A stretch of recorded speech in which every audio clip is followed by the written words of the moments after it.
Hello everybody! How we doing? Welcome to Focus Fridays! We have got a hand history review to do today. We're going to look at a $33 tournament I played, and we are going to, find a couple of mistakes. Hopefully we'll find some good plays as well.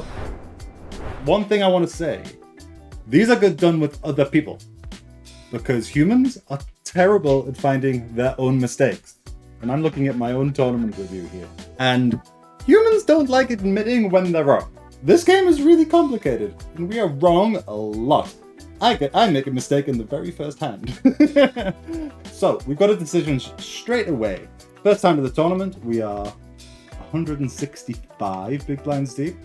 This player opens to 3 big blinds, and immediately we have a decision point. I just flashed a spoiler about what I did. We can go either way here. This hand makes for a good 3-bet bluff. It makes for a good call. If you 3-bet, how much do you 3-bet to? When we 3-bet out of position, about 4x our opponent's raise size is what we want to go. Early in the tournament, I think I prefer flat calling more than what GTO might dictate. But this isn't bad. This is profitable. Our opponent calls. So they raise 3 big blinds in the cutoff. We 3-bet to 13.5 bigs, they call, and we get this flop.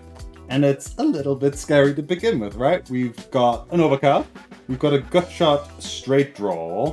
What do we want to do now? We 3-bet pre-flop, and now we've gotten this flop, and we are out of position. Betting or checking. The times we do bet this hand, we want to bet them just like we would if we had pocket kings. This player can have pocket 3s, they can have pocket 5s, they can have pocket 6s, and they can have 5-6. They will struggle to have pocket jacks, queens, kings, and aces. They would 4-bet to whatever frequency. So they probably have a nut advantage, having the sets and the 2 pairs, but it's a comparatively small amount of their range. And we have all the overpairs, so it's kind of close who has the advantage here. So on this occasion, I opted to keep telling the story and bet what I would like to bet with my big pairs, with a plan to attack turns and rivers that are good for us and bad for them. On this occasion, they fold. If the turn card had been a 10 or better, I would have continued the aggression. If it had been lower than that, that's a lot better for our opponent's range. One good thing about going this size is that it folds out the ace-x that dominates my range. So if they have ace-jack without a club, that can't continue, and that's a big win. Queen 8 suited in the big blind. Opponent picks a strange sizing. Don't really know what to make of it when we are so deep. A big mistake would be defending your big blind, not thinking about your opponent's sizing. You have to defend tighter. Queen 8 suited though, we're going to be an easy call. So we called out the big blind. Flop has come deuce 8-3 with the backdoor flush draw. So we're definitely going to be checking our entire range on this board against early position, who could have a pretty strong range. And we face a, what is that, 60% bet size. What do we want to do? We do opt to just call, and the turns are jack. With their big sizing pre, it's often stronger. Not always, but it's often stronger. This card, it's better for them than us, because we're going to have folded a lot of hands that have a jack in them. So I don't think we get to lead this turn card, especially when we are unsure of our opponent's range, and they're probably leaning towards having a strong range. And they check behind, which we're a little bit thankful for. River's a 9. Don't know if we can go for value against ace-high hands. Maybe a block bet's a thing here. So I'm going to lean towards checking. They do check back, and they start at the hand with ace-queen. It's my phone telling me to play tournament. Not tonight. We're studying. So let's move on to this hand. We've raised under the gun. We've gotten a call from the cutoff and the small blind. What do we want to do on this board with this hand? I like a check. An 8 for our gut shot. We're not exactly too happy, especially because Jack X, it's kind of a popular hand. There's a lot of like Jack Queens and King Jacks and 10 Jacks and Jack 9s into that kind of range. So if we get the 8, we're not exactly sitting pretty. Our hand just isn't good enough to battle two other opponents on such a scary board. Just check around and a king comes out. I think we have a reasonably easy decision here with our bad gut shot. We're just going to throw that one in the bin. Okay, let's move on. This is too loose.